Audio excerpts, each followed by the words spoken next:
இன்றைய கூட்டத்தினுடைய நோக்கம் தமிழ்நாடு ஹோட்டல்கள் சங்கம் உலக அளவிலே நடந்து வருகிற அனுகிரகா மற்றும் ஆகார் என்கின்ற எக்ஸ்போக்கு நிகராக சென்னையிலே ட்ரேட் சென்டரிலே வருகிற 1, 2, 3 அக்டோபர் மாதம் இந்த ஆண்டு நடைபெற இருக்கிறது. அதில் என்னவெல்லாம் இருக்கும் என்று சொன்னால் 5,000 ரூபாயிலிருந்து 5 கோடி ரூபாய் வரையும் உள்ள எக்யூப்மெண்ட்ஸ் எல்லாமே அங்கு பார்வைக்காக வைக்கப்படும். டெமோவும் இருக்கும். நீங்கள் அங்கே எது வேணுமாலும் செலக்ட் பண்ணி வாங்கிக்கிற வாய்ப்பு கிடைக்கும். இன்றைக்கி உலக அளவில் மிகச்சிறந்த எக்யூப்மெண்ட்ஸ் என்னவோ அந்த எக்யூப்மெண்ட்ஸ் இருக்கும். நம்ம தமிழகம் சார்ந்த உணவுகளுக்கு பயன்படக்கூடிய அத்தனை எக்யூப்மெண்ட்டும் அங்கே இருக்கும். பேக்கரி இருக்குன்னா பேக்கரியில் உள்ள ப்ராடக்ட்ஸை தயார் பண்ணுறதுக்கு உலகத்தரத்திலான எக்யூப்மெண்ட்ஸ் அங்கே கிடைக்கும். ஹோட்டல்கள் பெரிய பெரிய ஹோட்டலுக்கு வேண்டிய பெட்ஷீட்லேருந்து பில்லோவிலேருந்து அத்தனையும் அங்கே டிஸ்பிளே பண்ண போகிறோம். சாதாரண ஒரு காஃபி ஷாப்பில் இருந்து சிறிய உணவகங்கள் வரைக்கும் வேண்டிய இன்க்ரீடியன்ட்ஸ் அத்தனையும் அங்கு பார்வைக்காக வைக்கப்படும். தரத்தை பற்றி அங்கே எக்ஸ்பிளைன் பண்ணுவாங்க. அங்கே செஃப் இருப்பாங்க. மிகச்சிறந்த உணவுகளை எப்படி தயாரிப்பது என்று அங்கே சொல்லப்படும். அரசு அதிகாரிகள் இருப்பார்கள். அவர்கள் எப்படி ஹைஜீனிக்காக பண்ண முடியும், இந்த எக்யூப்மெண்ட்டை வாங்குறதுக்கு என்னென்ன லோன் ஃபெசிலிட்டிஸ் அரேஞ்ச் பண்ணியிருக்காங்க, வேறு சப்சிடிஸ் கவர்மெண்ட் சப்சிடிஸ் என்ன இருக்குது எல்லாத்தையும் அங்கே சொல்லுவாங்க.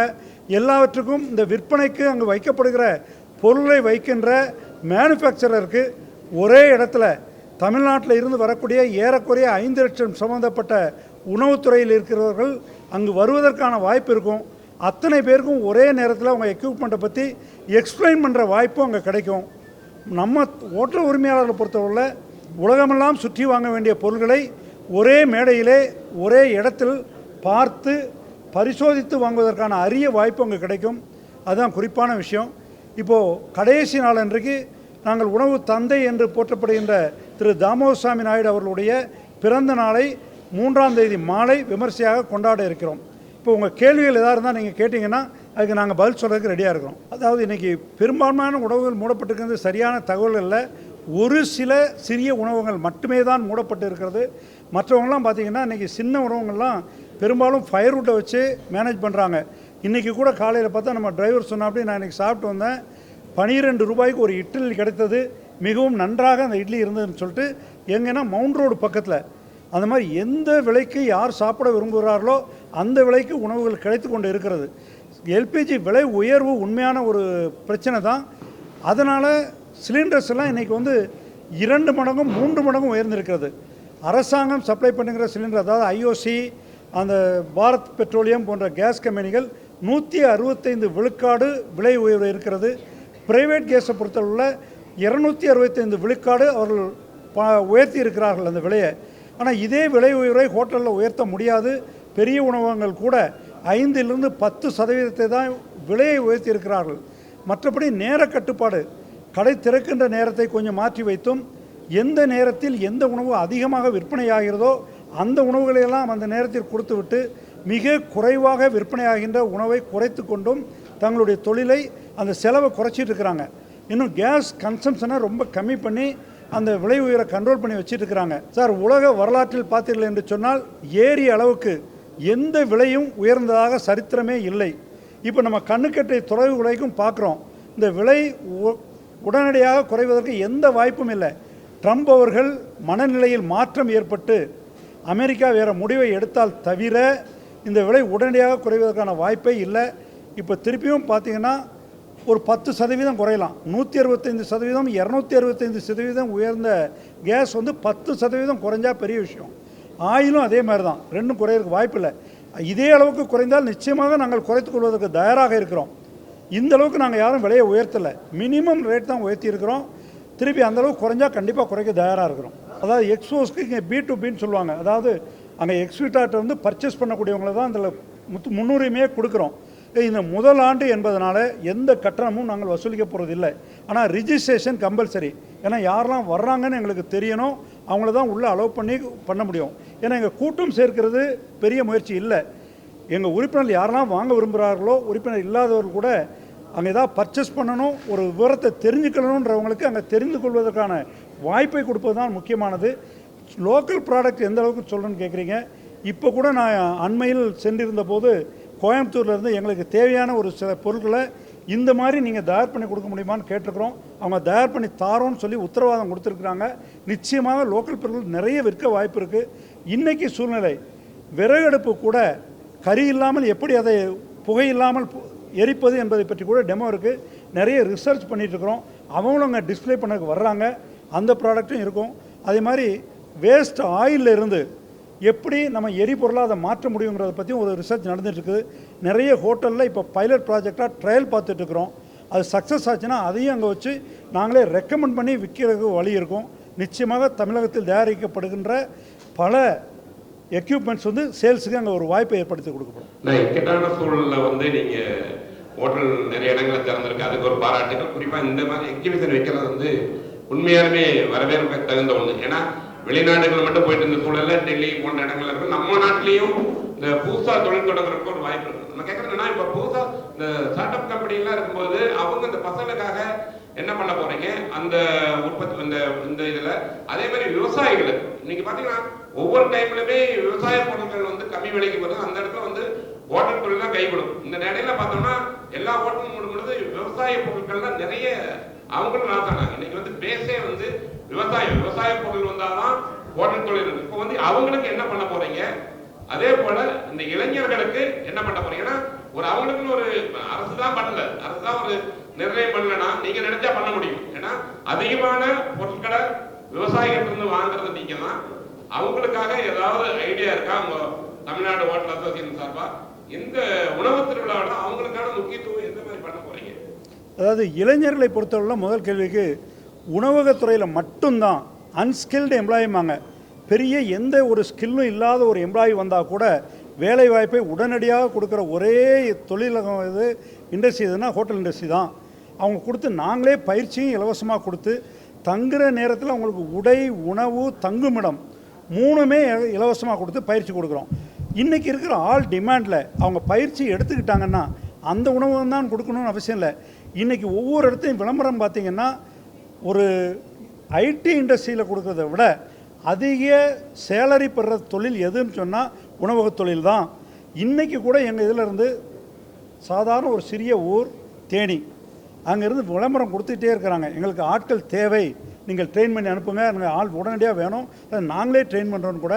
அந்த வகையில் எங்கேருந்து ஆள் கிடைச்சாலும் நாங்கள் எடுத்துக்க தயாராக இருக்கிறோம். நாங்களே ட்ரைனிங்கும் கொடுக்க தயாராக இருக்கிறோம். இது நாங்கள் இளைஞர்களுக்கு பண்ணுற பெரிய சேவைன்னு எடுத்துக்கலாம். விவசாயிகளை பொறுத்தளவில் விவசாயிகள் தவிர்க்க முடியாது. இது வின் சுச்சுவேஷன்.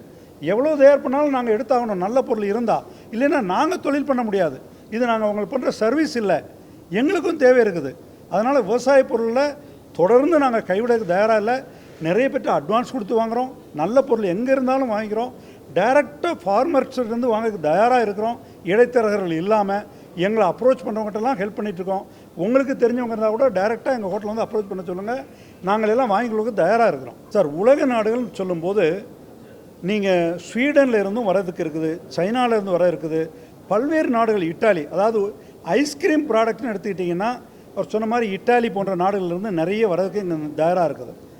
அது இல்லாமல் நீங்கள் பேக்கரி எக்யூப்மெண்ட்ஸ் நிறைய பார்த்தா ஸ்வீடன், மற்ற ஜெர்மன், இந்த மாதிரி நாடுகள்லேருந்து வர இருக்குது. கட்டிங் எக்யூப்மெண்ட்ஸ், காய்கறிகள் வெட்டுறதுக்கு நேற்று கூட ஒருவர் சொல்லிட்டு இருந்தார். நான் வாங்கி பார்த்தா 2 ஆட்கள் செய்கிற வேலையை ஒரே இது செய்துன்னு சொல்லிட்டு. அதனால் கட்டிங் மிகச்சிறந்த ஒரே மாடலில் ஒரே சைஸில் கட் பண்ணி கொடுக்குறதுக்கு நிறைய கட்டிங் எக்யூப்மெண்ட்ஸ் இருக்குது. அதை பண்ணி கொடுக்குறாங்க. இந்த டைம்லாம் முன்னாடி பார்த்திங்கன்னா பேக்கரியில் மட்டுமே பல அயல்நாட்டு பொருளை யூஸ் பண்ணிகிட்டு இருந்தோம். கான்வர்த்தம்னு சொல்லுவோம், இல்லை கன்வர்த்தம்னு 2 வகையில் சொல்கிறாங்க. அது கேஸ்லேயும் இயங்கும், மின்சாரத்துலேயும் இயங்கும். அதிலலாம் பார்த்திங்கன்னா பிரியாணியில் இருந்து நிறைய food item, almost all the food items, இட்லியாக இருக்கட்டும், சாதமாக இருக்கட்டும், அதில் ட்ரேயாக இருக்கும். நீங்கள் கரெக்டான தண்ணி வச்சு உள்ளே வச்சிட்டிங்கன்னா குறிப்பிட்ட டைமில் ஒரு பெல் அடிச்சோடனே எடுத்துடலாம். இல்லை பெரிய ஸ்கில்டு எம்ப்ளாயி தேவையில்லை, அப்படியே உடனே சமைச்சு எடுத்துட முடியும். இந்த மாதிரி நம்ம சவுத் இந்தியன் டிஷ்ஷஸுக்கு கூட நிறைய எக்யூப்மெண்ட்ஸ் இருக்குது. இது வேறு நாட்டில் தயாராகுது. அவங்கள எல்லாம் அங்கே டிஸ்பிளேயில் இருக்கும். அங்கே நம்ம செஃப்ஸ் எல்லாம் வந்திருக்காங்க, அங்கேயே உங்களுக்கு சமைச்சே காட்டுருவாங்க. அதை பார்க்கும்போது நீங்கள் எல்லாம் பண்ணிக்கலாம். இப்போ பெரிய ஹோட்டல்லாம் ஏற்கனவே இதெல்லாம் நம்ம இன்ஸ்டால் பண்ணிட்டோம். அந்த சிறியவர்களுக்கு மட்டும் சில பேருக்கு நம்பிக்கை இருக்காது, அவங்களையும் அதை சென்று அடையணும். இல்லை ஹைஜீனிக் ரொம்ப இம்பார்ட்டண்ட். நம்ம கையிலேருந்து ஒன்று தவறாக வந்துட முடியாது, ஏதாவது ஒரு தூசி தவறி அதில் விழுந்துட முடியாது. இது எல்லாமே ரொம்ப சேஃப்டி, ஹைஜீனிக்காக இருக்கக்கூடிய வாய்ப்பு, எக்கனாமிக்கலாகவும் இருக்கக்கூடிய வாய்ப்பு. நிறைய கொண்டு வரும்போது பார்த்தீங்கன்னா நிறைய பேருக்கு வேலை இழக்க அபாயம். ஏன்னா அந்த தொழிலை செஞ்சுருக்கோம். அவங்களுக்கு வந்து நீங்கள் எந்த மாதிரி அவங்களுக்கு வந்து ட்ரைனிங் கொடுத்து எதாவது பண்ண போறீங்களா? ஏன்னா ஒரு ஒரு கம்பெனியில் வந்து கம்ப்யூட்டர் வந்ததுன்னா உடனே அந்த அந்த இதை புதுசாக தேவைப்படும். அதனால இப்போ நீங்கள் ஒரு எக்யூப்மெண்ட் கொண்டு வரும்போது கண்டிப்பாக ஏற்கனவே அங்கே வேலை செஞ்சுட்டு இருக்கவங்களுக்கு வேலை இழப்பு ஏற்படக்கூடிய ஆபத்து இருக்கும். இப்போ வந்து அவங்களுக்கு ஏற்கனவே இருக்கக்கூடிய ஓட்டல் தொழில் இருக்கிறவங்களுக்கு எந்த மாதிரி பயிற்சி கொடுக்க போறீங்க? சார், இன்றைக்கி ஒரு ரகசியத்தை உங்கள்கிட்ட சொல்லணுன்னா, ரியலாக எங்களுக்கு தேவைப்படுற அளவுக்கு ஆட்கள் கிடைப்பதில்லை. அதனால் இருக்கிறவங்களுக்கு வேலை போயிடுன்ற சிந்தனையே உங்களுக்கு தேவையில்லாத ஒரு சிந்தனை. இன்றைக்கி நாங்கள் எவ்வளோ பேர் இருந்தாலும் ஹோட்டலுக்கு நிறைய தேவை இருக்குது. அது இங்கே இல்லாமல் நார்த் இந்தியா வரையும் தேடி பிடிச்சி கொண்டு வேண்டியிருக்கு. ஏன்னா தமிழ்நாட்டிலேருந்து ஆள் கிடச்சா எங்களுக்கு ரொம்ப ரொம்ப நல்லது. ஏன்னா லாங்குவேஜ் ப்ராப்ளம், வர்றவங்ககிட்ட கம்யூனிகேட் பண்ணுறதுக்கு பெரிய பிரச்சனை. எங்களுக்கே கூட கம்யூனிகேஷன் ப்ராப்ளம் இருக்குது. எங்கே இருக்கிற ஸ்டாஃப் கிட்ட நம்ம லாங்குவேஜில் பேசினா தான் கன்வீனியன்ட்டு. ஆனால் துரதிர்ஷ்டவசமாக அதை தவிர்க்க வேண்டி இருக்குது. அவங்க கஸ்டமர்ஸோட பேசுகிறதுக்கும் இடைஞ்சலாக இருக்குது. அதனால் எவ்வளோ பேர் கிடைச்சாலும் நிச்சயமாக வேலை வாய்ப்பு வந்து போயிடும்ன்றதே கிடையாது. நிச்சயமாக வேலை வாய்ப்பு வளரும். அந்தளவு உணவுத்துறையும் வளர்ந்துட்டுருக்கு. என்ன பண்ண போறீங்க?